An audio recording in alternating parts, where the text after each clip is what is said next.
The Sunday afternoon sun beat down on Peachtree Road as Officer Derek Morrison pulled his patrol car behind a black Cadillac Escalade. It was 2:45 p.m. on March 19, 2023, in the Buckhead neighborhood of Atlanta, Georgia. Inside that SUV sat a man in a gray Nike hoodie and a Braves baseball cap, his two children giggling in the back seat about which ice cream flavor they'd choose at Sweet Scoops down the street. What happened in the next 10 minutes would end a 22-year police career, trigger a federal investigation, and become the most watched body camera footage in Georgia state history. But nobody knew who Marcus Thompson really was, and that Sunday everything would change. If you believe that justice must reach those who abuse their power and that hidden authority makes for the most satisfying plot twist, subscribe to the channel and hit the notification bell. Now let's get to what really happened that afternoon. Marcus Deshaun Thompson had exactly 13 minutes before he needed to be at the Georgia State Capitol building. At 41 years old, the state senator representing District 36 had spent the morning reviewing his testimony for the Joint Committee on Public Safety. His legislation, the Police Accountability and Transparency Act, was scheduled for a live televised hearing at 3 p.m. The bill had been his focus for 18 months, ever since body cam footage surfaced of officers in DeKalb County brutalizing a black teenager during a traffic stop. Marcus had worked with civil rights organizations, police unions, community leaders, and legal experts to craft something that could actually pass. Today was the day it would be debated on the floor. But first he'd promised his kids ice cream. 7-year-old Amara sat behind him, her braids tied with purple ribbons, clutching her stuffed elephant. 5-year-old Isaiah was bouncing in his booster seat, already debating between cookies and cream or mint chocolate chip. Marcus smiled at them in the rearview mirror. His wife Denise was at a medical conference in Savannah, so Sunday afternoon with Dad meant breaking the rules a little. Ice cream before dinner, maybe McDonald's after, maybe letting them stay up past bedtime. He'd changed out of his suit after the morning prep session. The hoodie was comfortable. The cap kept the sun out of his eyes. He looked like any other dad in Buckhead on a Sunday afternoon taking his kids out for a treat, and that was fine. Marcus didn't need people to recognize him everywhere he went. He didn't need the title to validate his existence. He was just Marcus right now. Just Dad. He never saw the patrol car until the lights flashed behind him. Marcus checked his speedometer. 32 in a 35 zone. His registration was current. His insurance was valid. His license was in his wallet. Every single thing about his vehicle and his driving was completely legal. He felt that familiar tension in his shoulders, the one that every black man in America knows. The one that says, this might be nothing, or this might be everything. He pulled into the parking lot of a CVS pharmacy, put the car in park and placed both hands on the steering wheel at 10 and 2. "Daddy, why are we stopping?" Amara asked. "Just a police officer, baby. Everything's fine. You and Isaiah stay very still and very quiet, okay? Are we in trouble?"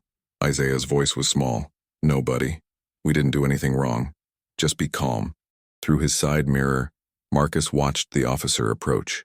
White male, approximately 35, muscular build, dark sunglasses that hid his eyes. His nameplate read, Morrison. His hand rested on his service weapon as he walked up to the driver's side window. Marcus rolled down the window slowly, keeping his hands visible.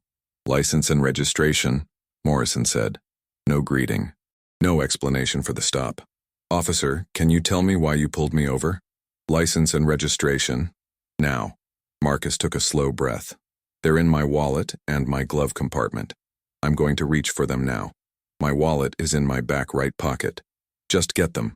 Marcus reached slowly for his wallet, extracted his driver's license, then carefully opened the glove compartment for his registration and insurance card. He handed all 3 documents through the window. Morrison took them without looking at Marcus's face.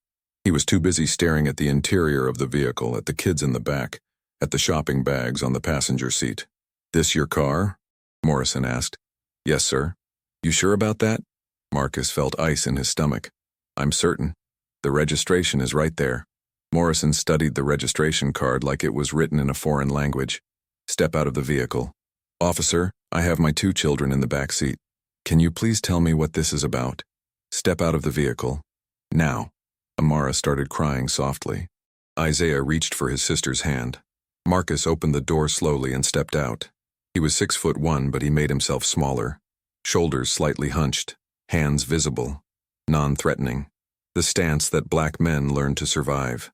He stood on the hot asphalt in his Nike sneakers, his hoodie, his cap, looking at the officer who was now joined by a second patrol car.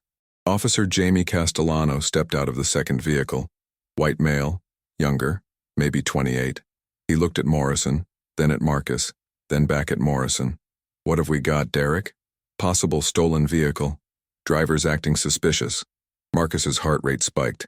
My vehicle is not stolen. My registration is valid. You have my license right there.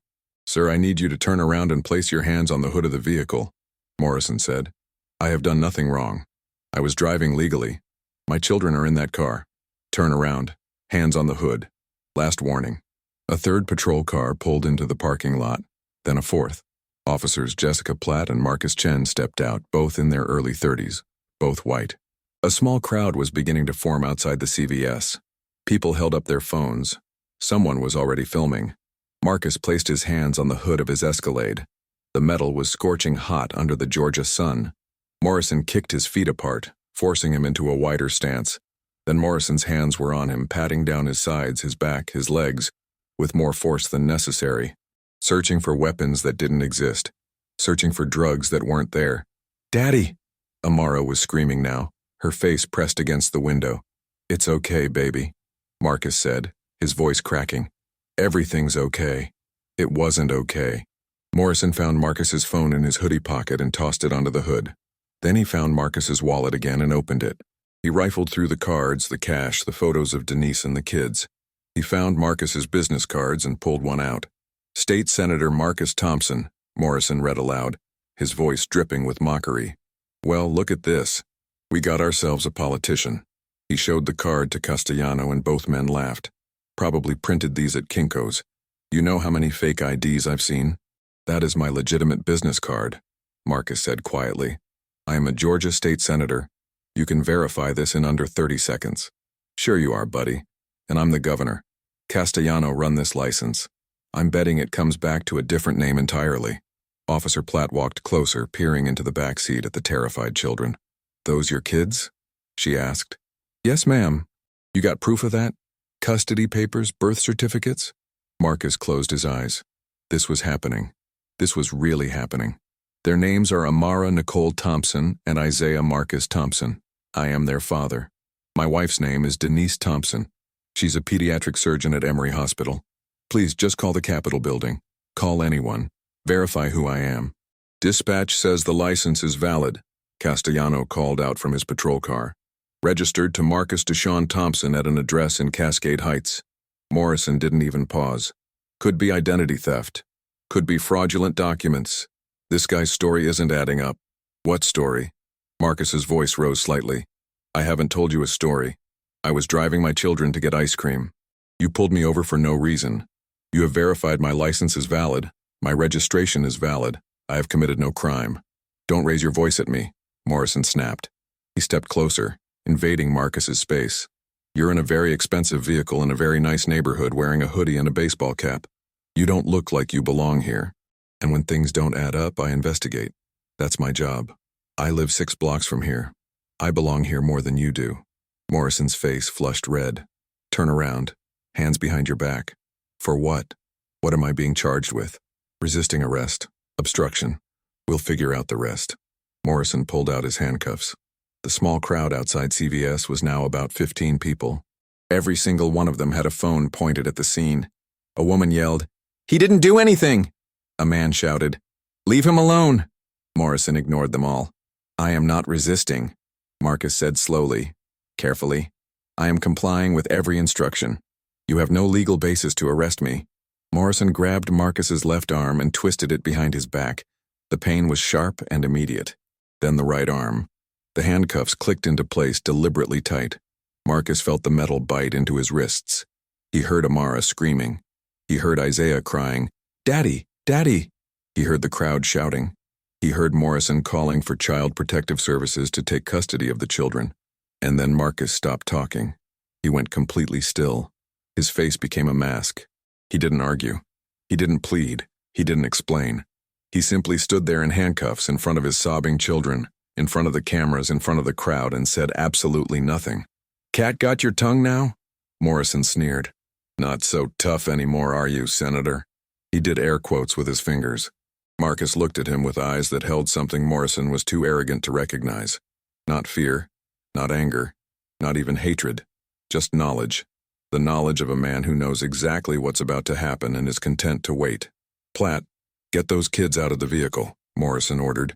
We're impounding this car until we verify ownership. Officer Platt opened the back door. Amara screamed and clutched her elephant. Isaiah tried to unbuckle himself to run to his father. Platt reached for Amara's arm. Do not touch my children, Marcus said. His voice was quiet, but it carried a weight that made Platt hesitate. Officer Morrison, I am going to say this once. I am State Senator Marcus Deshaun Thompson. I represent District 36. I am the chairman of the Joint Committee on Public Safety. In exactly 8 minutes, I am scheduled to deliver testimony on the Police Accountability and Transparency Act in a live televised hearing at the Georgia State Capitol. That hearing is being broadcast on GPB, streamed online, and covered by every major news outlet in the state. I have been illegally detained, searched without probable cause, and arrested without legal justification in front of my minor children and multiple witnesses. Everything you have done in the last 6 minutes has been recorded on your body cameras and by civilian witnesses. I strongly suggest you verify my identity immediately and release me. Morrison laughed. Actually laughed. Best story I've heard all year. Chen, call a social worker. These kids are going into temporary custody until we figure out who they really belong to. Marcus said nothing else. He simply turned to his children, his hands cuffed behind his back, and spoke in the gentle voice he used for bedtime stories. Amara, Isaiah, look at me. I need you to be very brave right now. Can you do that for Daddy? They both nodded, tears streaming down their faces. I'm going to make a phone call in just a minute and this will all be over. I promise you. Can you trust me? Yes, Daddy, they whispered together. I love you both so much. Remember that. Everything is going to be okay. Morrison shoved Marcus toward the patrol car. Let's go, Senator. You can make your phone call from the station. I need my phone. It's on the hood of my car. You'll get it at booking. Officer Morrison, I need my phone right now.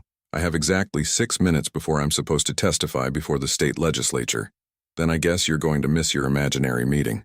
Morrison put his hand on Marcus's head and pushed him into the back seat of the patrol car. The door slammed shut.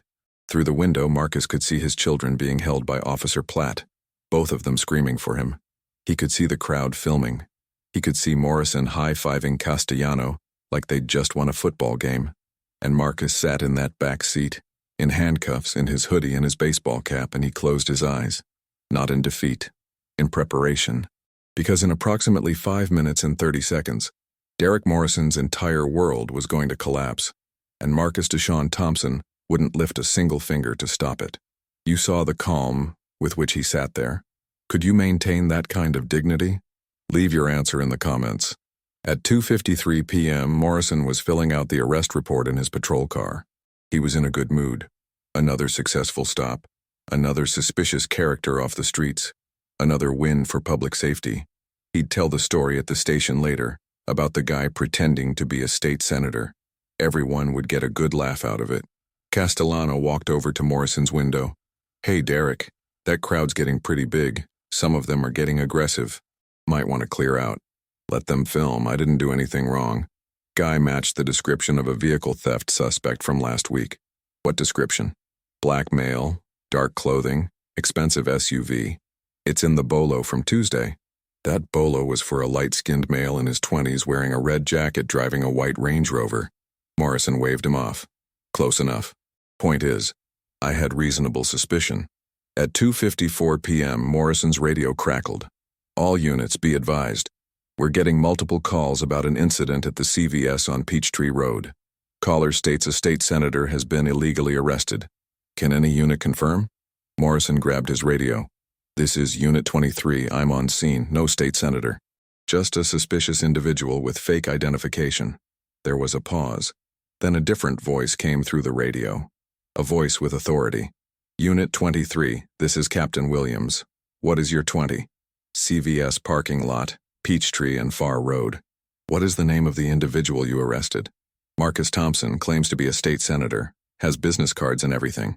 Fake ID operation most likely. Another pause. Longer this time. When Captain Williams spoke again, his voice was tight. "Officer Morrison, I need you to check your MDT right now. Look up State Senator Marcus Thompson, District 36. Morrison rolled his eyes but pulled up the mobile data terminal. He typed in the name. The screen loaded. And Derek Morrison's stomach dropped into his shoes. The photo on the screen showed a man in a suit and tie, standing in front of the Georgia state flag. The same face that was currently sitting in handcuffs in his back seat. The same face he'd just shoved into his patrol car. The same man whose children he'd just tried to take into protective custody. "Oh God," Morrison whispered. The MDT showed Marcus Thompson's full credentials. State Senator elected 2020. Chairman, Joint Committee on Public Safety. Member, Appropriations Committee. Member, Judiciary Committee.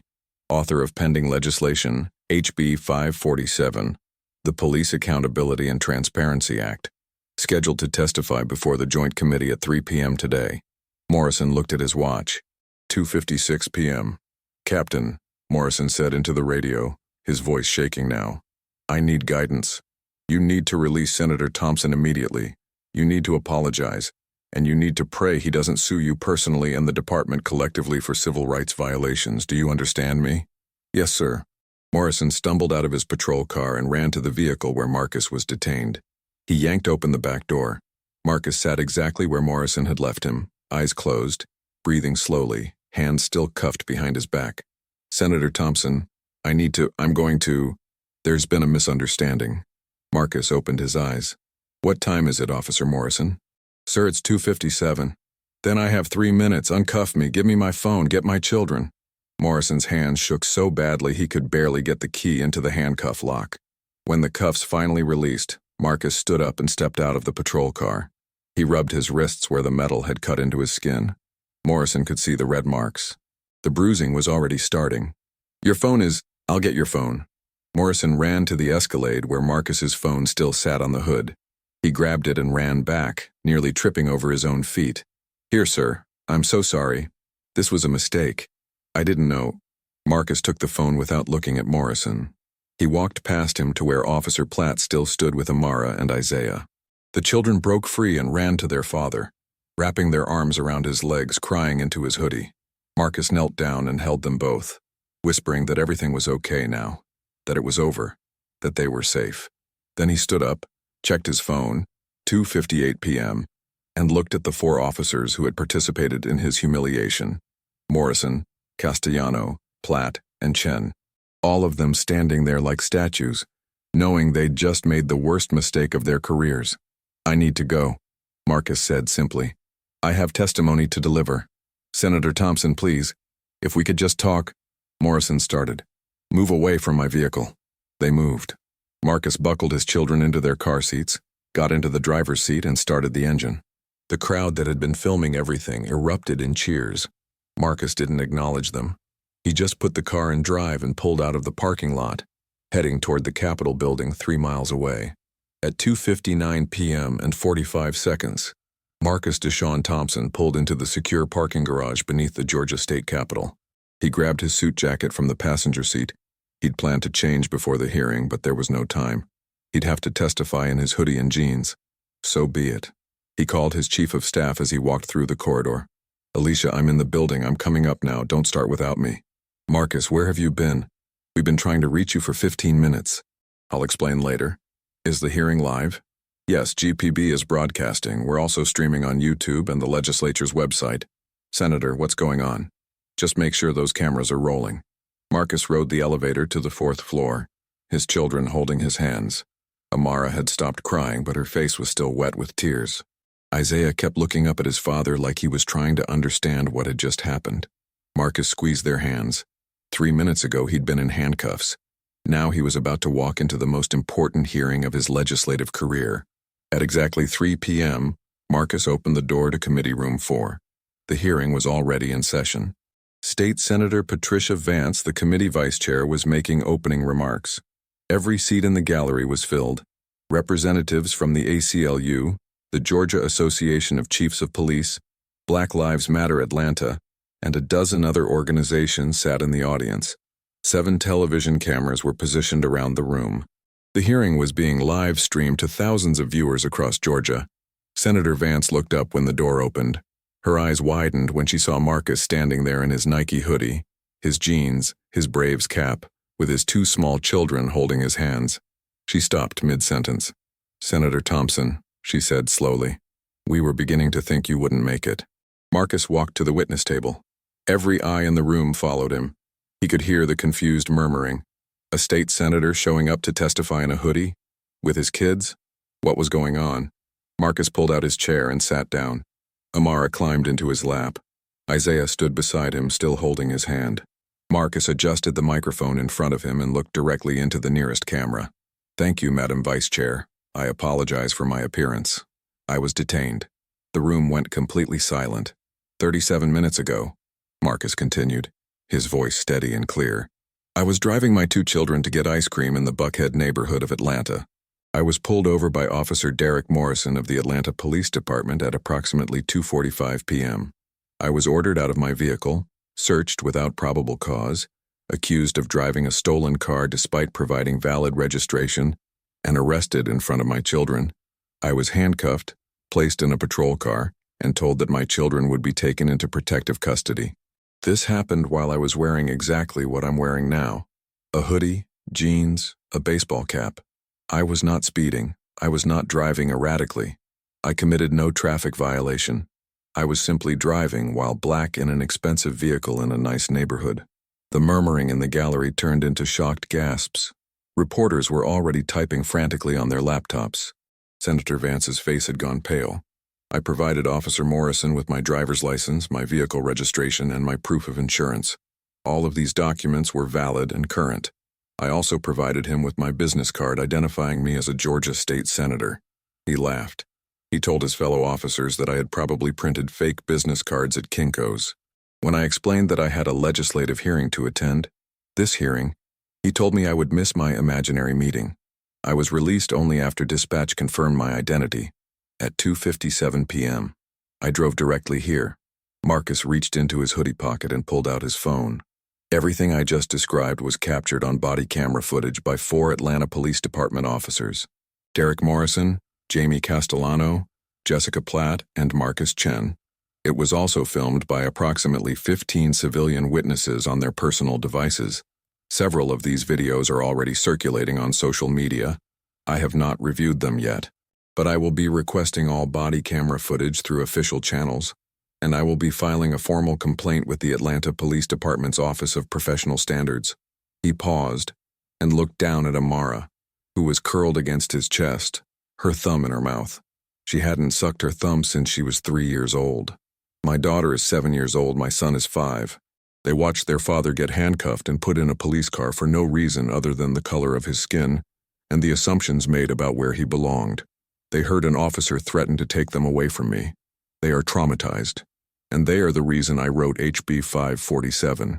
Marcus pulled out a folder, the same folder that had been sitting in his car, the one he'd planned to reference during his prepared testimony. He opened it to the first page. The Police Accountability and Transparency Act includes mandatory bias training, de-escalation training, and community oversight boards. It includes protections against racial profiling. It includes disciplinary measures for officers who engage in discriminatory practices. It includes mandatory body camera activation during all civilian interactions. And it includes provisions that would make what just happened to me, and happens to countless other black men and women every single day, subject to investigation and meaningful consequences. Senator Vance found her voice. "Senator Thompson, I don't even know what to say. This is absolutely unacceptable. It's also entirely predictable," Marcus said quietly. "I have been a state senator for 3 years. Before that, I was a civil rights attorney for 12 years. I have a law degree from Yale. I own my home. I pay my taxes. I have never been arrested, never been convicted of a crime. I'm exactly the kind of person that police reform advocates say should be safe from this kind of harassment. And yet, when I put on a hoodie and drive my own car in my own neighborhood, I am not safe. If I'm not safe, who is?" The room was absolutely silent now. Even the reporters had stopped typing. Everyone was staring at Marcus and the 2 small children who represented everything this hearing was supposed to be about. "I want to be clear," Marcus continued.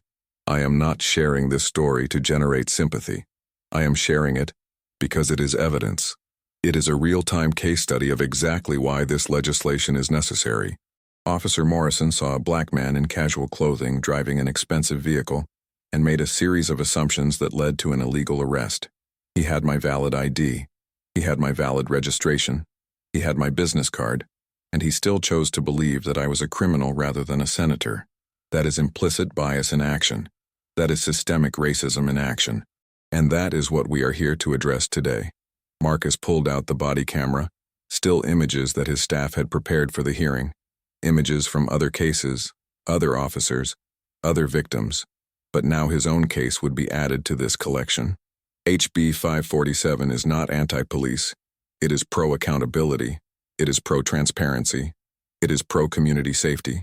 Good officers have nothing to fear from this legislation, but officers like Derek Morrison, who abuse their authority and violate the civil rights of citizens, will face consequences, real consequences, not a paid suspension, not a transfer to another department, actual disciplinary action that includes termination and loss of pension for egregious violations.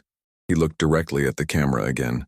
My children asked me in the car just now why that police officer was so mean. I told them that sometimes people make bad choices based on fear and prejudice. They asked me if the police officer would say he's sorry. I told them I don't know. But what I do know is that sorry is not enough. Sorry does not erase trauma. Sorry does not restore trust. Sorry does not prevent the next black father from being handcuffed in front of his children. Action prevents that. Policy prevents that. This legislation prevents that. Marcus closed his folder. I have submitted my full written testimony for the record. I am here to answer any questions the committee may have. But I want to leave you with one thought. I am privileged. I have education, resources, connections, and a platform. And still none of that protected me today. Imagine what happens to people who don't have those advantages. Imagine what happens to them every single day, in every city in Georgia, in encounters that are never filmed and never reported. That is who this legislation is really for. That is who we have a duty to protect. Senator Vance was crying. Several members of the gallery were crying. The police chiefs in the audience sat stone-faced, knowing that their departments were about to face unprecedented scrutiny. The civil rights attorneys were already calculating the lawsuit Marcus could file, and probably would file. Senator Thompson, said Senator Richard Lawson, a Republican from Marietta who had previously expressed skepticism about the bill. I owe you an apology. I've been on the fence about this legislation. I've listened to concerns from police unions about overreach. But what happened to you today? There's no excuse for that. None. I want to go on record saying that I will vote yes on HB 547, and I will encourage my colleagues to do the same. One by one, senators who had been undecided spoke up. Yes, votes. Commitments to support the bill. Promises to strengthen certain provisions. By 3:15 p.m. it was clear that the bill was going to pass. By 3:30 the committee had voted unanimously, 12-0, to advance it to the full Senate floor. Marcus sat through the entire hearing with Amara in his lap and Isaiah by his side. When it was over, reporters swarmed him. Camera crews pushed forward, everyone wanted a statement. Marcus raised one hand. I will hold a full press conference tomorrow morning at 10 a.m. Right now I'm taking my kids home. They've had a very difficult day. He carried Amara and held Isaiah's hand as he walked through the Capitol corridors. Staff members stopped and stared. Colleagues approached to offer support. But Marcus just kept walking.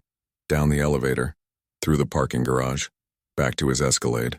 He buckled the kids into their car seats, got behind the wheel, and drove out of the garage. But he didn't go home. Instead, he drove to Sweet Scoop's Ice Cream on Peachtree Road, the same place they'd been heading before everything happened. We're getting ice cream? Isaiah asked, confused. We're getting ice cream, Marcus confirmed. I promised you ice cream.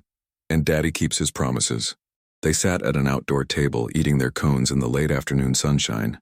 Amara got cookies and cream. Isaiah got mint chocolate chip. Marcus got butter pecan and let it melt a little before taking the first bite. People walked by and did double takes, recognizing the man from the news from social media, from the hearing that was already being replayed on every channel. But Marcus ignored them. He just focused on his children, making sure they knew they were safe, they were loved, and that what happened was not normal and not acceptable.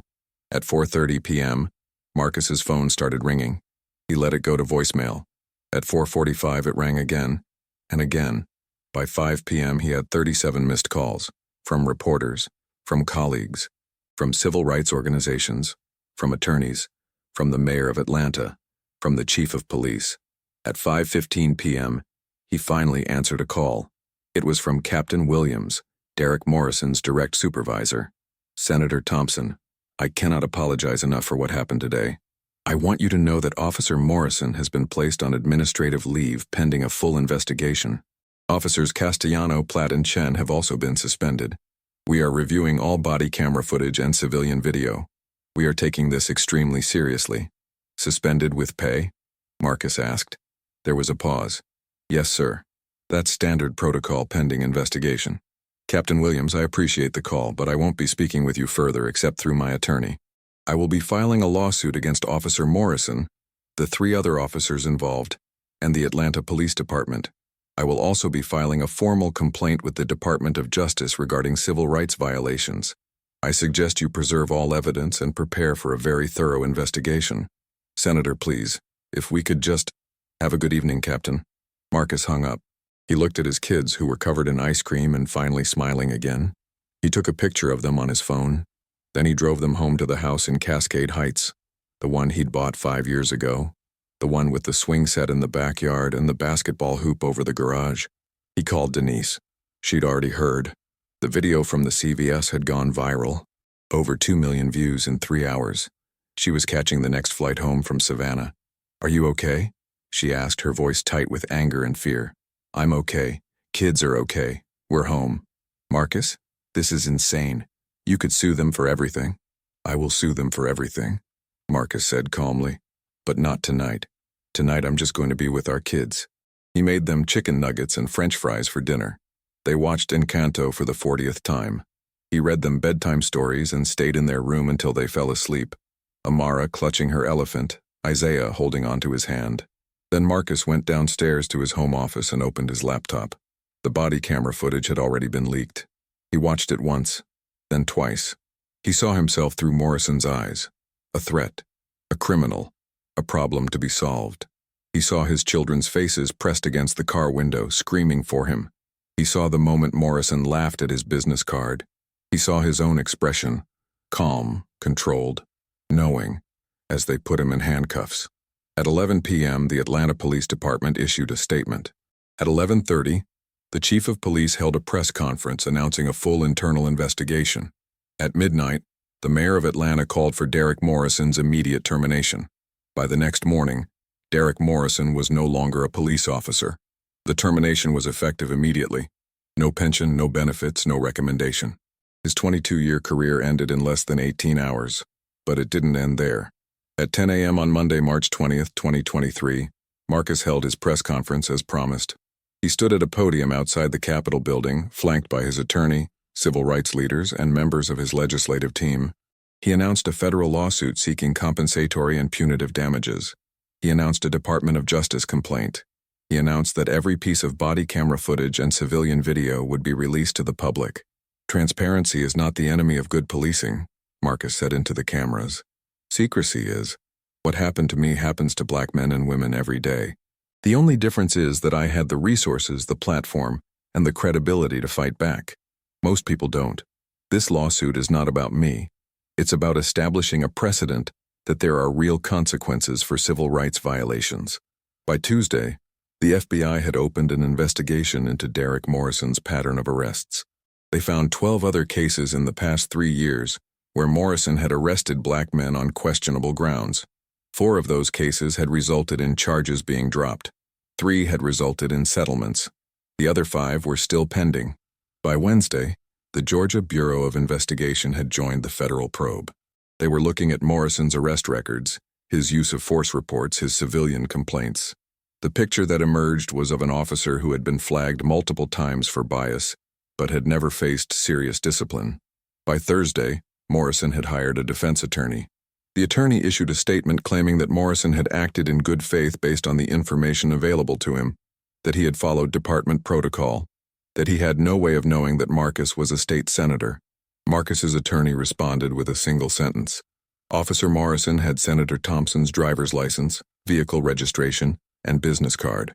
He chose not to believe them. That is not good faith. That is racial bias. On Friday, March 24th, exactly 5 days after the arrest, the Georgia State Senate voted on HB 547. The Police Accountability and Transparency Act passed by a vote of 42 to 14. It passed the House 3 weeks later. It was signed into law by the governor on April 15, 2023. Derek Morrison's trial began in January of 2024. He was charged with deprivation of rights under color of law, a federal crime. The trial lasted 2 weeks. The jury deliberated for 4 hours. They found him guilty on all counts. In his victim impact statement, Marcus spoke not about himself but about Amara and Isaiah, about the nightmares they'd had for months, about how Amara would cry when they drove past police cars, about how Isaiah would ask if Daddy was going to be arrested again, about the therapy sessions, about the way his children had learned at ages 5 and 7 that the world was not always fair and that people in authority could not always be trusted. "You didn't just violate my civil rights," Marcus told Morrison in the courtroom. "You stole my children's innocence. You taught them to fear the police instead of trust them. That is a wound that will take years to heal. And it is a wound that you inflicted deliberately, knowingly, and without remorse." Derek Morrison was sentenced to 18 months in federal prison. He would serve at least 12 months. His pension was revoked. His law enforcement certification was permanently revoked. He would never work as a police officer again. Officers Castellano, Platt, and Chen were fired from the Atlanta Police Department. They were not criminally charged, but they were named as defendants in Marcus's civil lawsuit.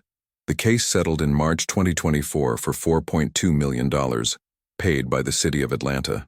Marcus donated the entire settlement to organizations working on police reform and trauma support for children impacted by police violence. Today, Marcus Deshaun Thompson still serves as Georgia State Senator for District 36. He was re-elected in November 2024 with 82% of the vote. His children are doing better. They still see their therapist once a month. They still have hard days, but they're healing. The Police Accountability and Transparency Act that Marcus fought for is now law in Georgia. In its first year, it led to the termination of 43 officers for bias violations. It led to the creation of community oversight boards in every major city. It led to mandatory implicit bias training for every officer in the state. It led to the kind of systemic change that doesn't happen quickly or easily, but that happens because someone was willing to fight for it.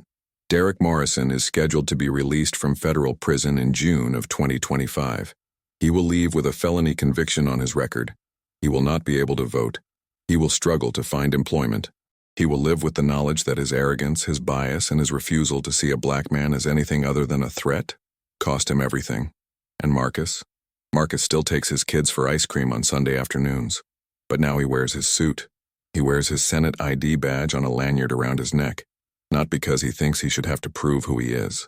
Not because he believes he needs validation, but because he refuses to let Derek Morrison's hate make him afraid to be himself. He wears the badge so that when officers see him, they see state senator before they see black man in a hoodie, though on some Sundays he still wears the hoodie, because Marcus Thompson belongs in Buckhead. He belongs in Atlanta. He belongs anywhere he damn well wants to be, and no one gets to tell him otherwise. This case reminds us that no one should be judged by their appearance. Justice, when it comes, is complete and irreversible. Were you able to catch the signs that something was wrong throughout the narrative? Share your theories in the comments. If you enjoyed this story of poetic justice, don't forget to subscribe to the channel and turn on notifications. Leave a like if this story inspired you and share it with someone who believes that hidden power makes for the best plot twist.